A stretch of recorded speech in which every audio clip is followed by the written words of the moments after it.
Buenos dias. Welcome to Spain, Poco A Poco. How are you, Tanya? Buenos dias, doing well. Today we're going to talk about museums of Barcelona. There are millions, well, maybe thousands, hundreds, but we're just going to touch on a few.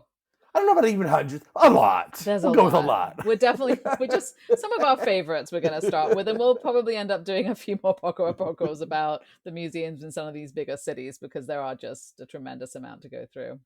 What I like about the ones that we've picked is they seem very Barcelona specific, right? You've got Hmm. you've got a Louvre in every city. You've got art museums everywhere, but we've got some really cool ones in Barcelona. Yes, really cool ones, which we, of course, we have to start with the Museo Picasso, I would We say. do have to start there because We it's do. number one on our list. And why is it number one on our list? Well, it's a great museum with one of the world's greatest collections, largest collections of Picassos.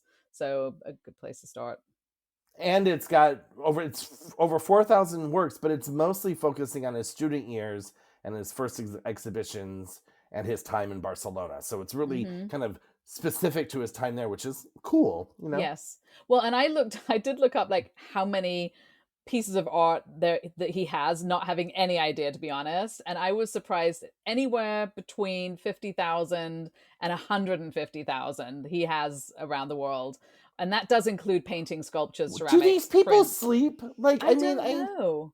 Yeah. I have no idea. didn't we talk about some artist in Madrid when one of our was it Sorolla who had done all these like Hmm. thousands of So pieces, and you're like, many. how do you do Yeah. that and have a family? How? I How? don't know. And How? I was also surprised that there wasn't a more accurate kind of number because he's kind of famous, you know? Right. Yeah.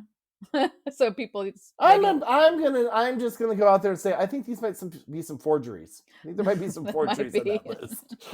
So some of the highlights in this museum are his early sketches of the Las Meninas paintings from Velázquez. So that was a whole series of paintings that he did, which are really Oh, and the sketches. reinterpretations of Exactly. gotcha, yeah. And if you're not familiar with the Velázquez, that is a sort of a huge painting of ladies in waiting. Basically, that's what that word means. And so this is kind of his version of it.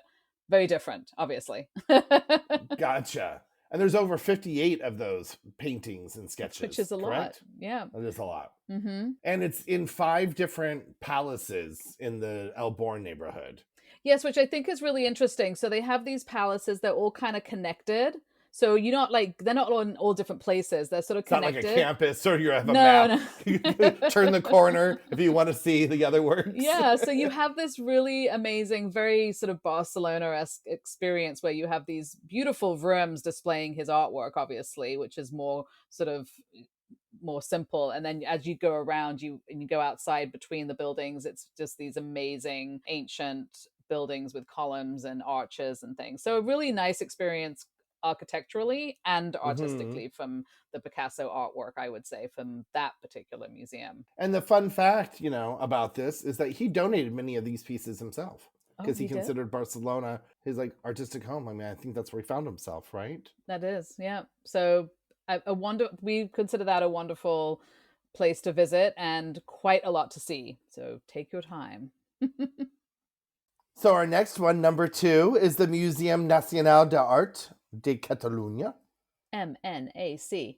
Yeah. I don't know if it's referred to that I way. feel like we're supposed to do a cheer I know after that's that, what a it little sounds raw. like, right? So what's great about this is that it's known for the location with unbeatable views of the city on Hmm. the Montjuic hill, and that means Jewish mountain in Old Latin and in Catalonian. So, fun fact is that since we're outside looking at the view, the outside of the building has these enormous 4 columns, which you will not be able to miss. But if you look at photos, you'll also see it. And they are these big columns that represent the 4 stripes of the Catalan flag. And that is what they are doing up there. And they're ionic columns, not Ionic. Doric. Yeah, they are. I remember learning about columns many, many, many, many years ago, and I can't remember the names of all the different ones, but that's what these ones are. Yeah.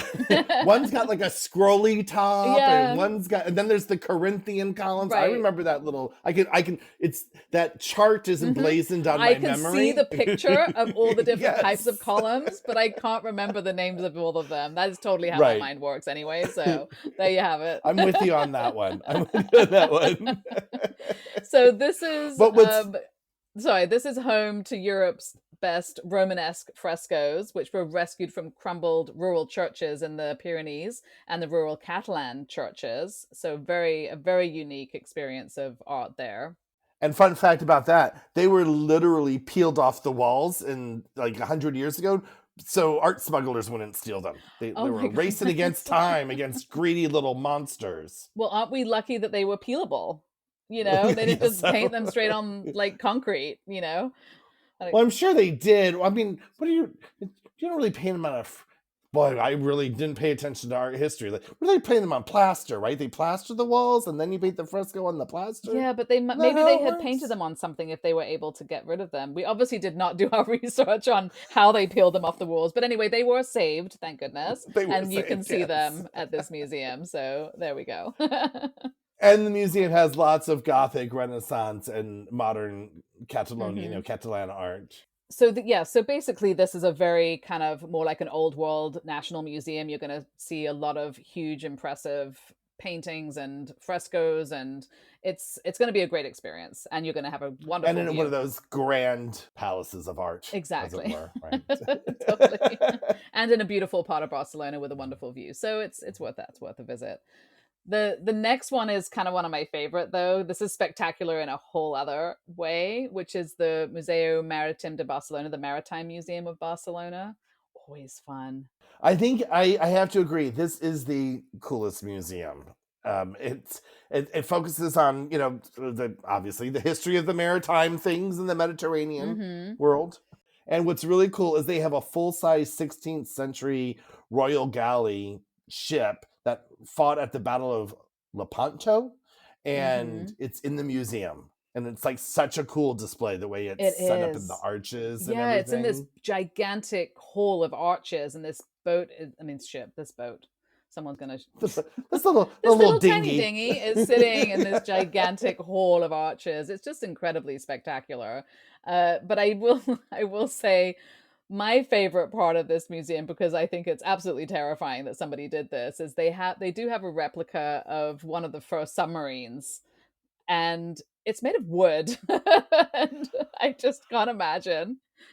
So, and like back in the 1800s this hmm thing was done. So I don't understand how the technology, they were able to get wood filled with air underwater with a machine that could survive being underwater to propel it forward. I have So no idea. And this was the first submarine to use both combustible engine and an air independent propulsion system. And I just imagine that both of them, each one of those things would just blow the wood out of the water. But somebody was right. brave enough to go down in this, and it was designed by Narcissus Montreal, and it's called the Ictenio 2, and there was a 1. So the one, there was success with the first one that went down, and then he then built another one with more fancy things, and that's the replica they have inside the museum. So very interesting, lots of blueprints and models and photographs and documents relating around this underwater navigation system, which is truly intriguing. Yes, I mean it's cool. I'm still drawn back to the boat hmm that boat's 60 meters long, by the way. That's a lot Really? of feet. That's like 180 feet. That is a And it really. took 200 men to row that boat. Are I we talking about mean, the row, ship? row, row your boat. Yeah, that one before. I have to go back to the galley because that's still really cool to me. Which I I love think that just goes to stuff. show, not just interesting to us, a great kid for a great, not just cool for us, a great museum for kids. Yes, a very family friendly Very experience family for all. friendly. Yes. And they do have a terrace, an open courtyard, and some nice little gardens as well. So, very, very good experience there.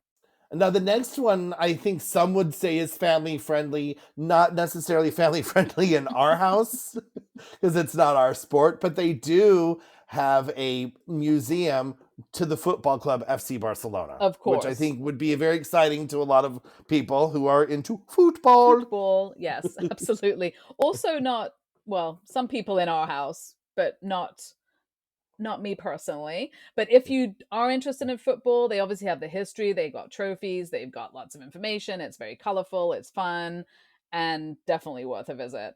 And it's also one of the most visited museums, not just in Spain, but all of Europe. Really?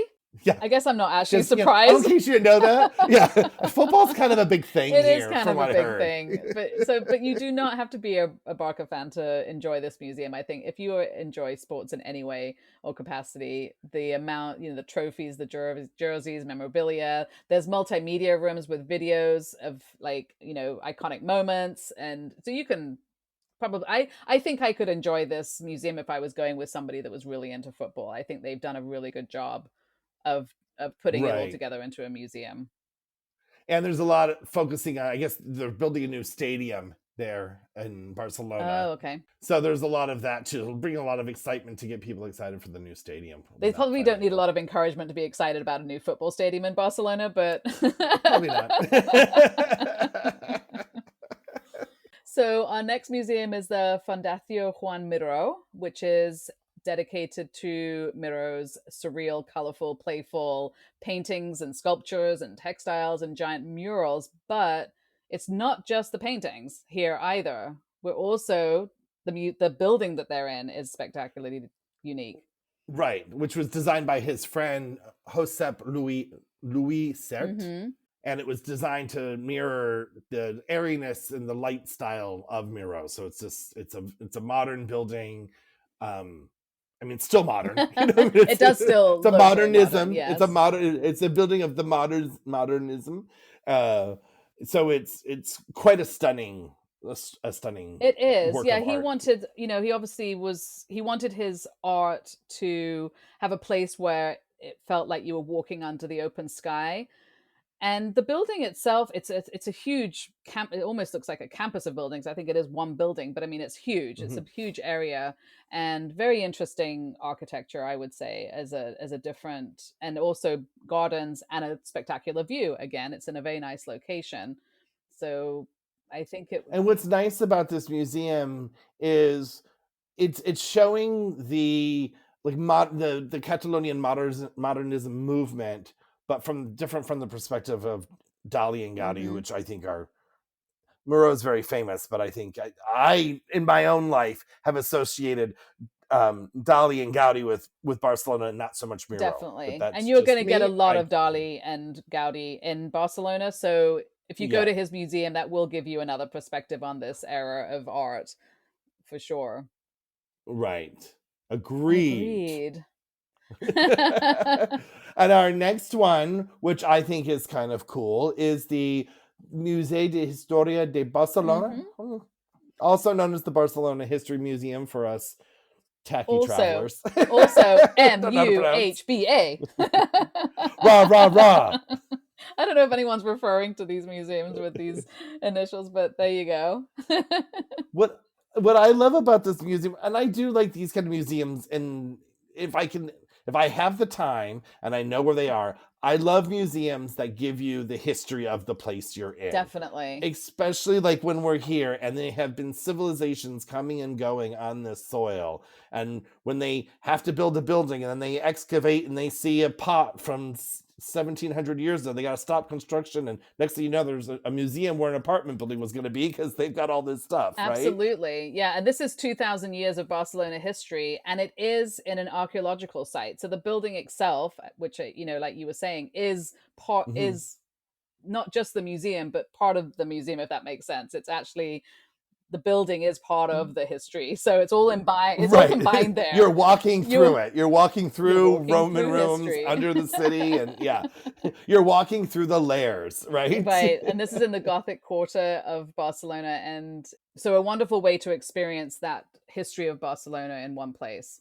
And Barcelona, fun fact, comes from Barcino, which is the name of the Roman colony. Oh, from first century BC. There That's a you little go. while ago.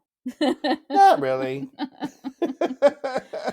So I think that's a good kind of variety of museums that can give you some great insight into the history of Barcelona, the art, the connection to the Mediterranean. I think that would be a good place to start and see all those museums together.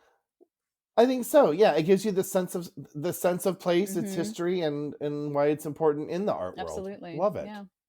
And that's our Poco A Poco about the Barcelona museums. And there will be more because there are more. Yeah. I think we'll do one about the wacky Oh, museums yeah, that'd because be there's fun. definitely some strange Hmm. museums. I don't want to say strange, off the beaten path, wacky, weird, fun, Which I love. exciting Yeah. museums. Yeah, I love those too. All right. Till next All time. right. Ciao, Bye. Tanya. Thank you for listening to Our Spain Poco a Poco. Since you love us so much, please do go on to our social media and follow us and like us and subscribe where you're listening, because it really does help us to grow and stick around and do what we are very much enjoying doing. And, give us a shout out on the social medias. Give us a comment on what you would like to hear us talk about. I mean, we like to hear ourselves speak, but we do want to make this, informative for our listeners. Absolutely, yeah. You can comment on one of our posts, or you can send us a message through our Spain Facebook page or Instagram. So we would love to hear from you. Yes, we would. Till the next episode. Bye.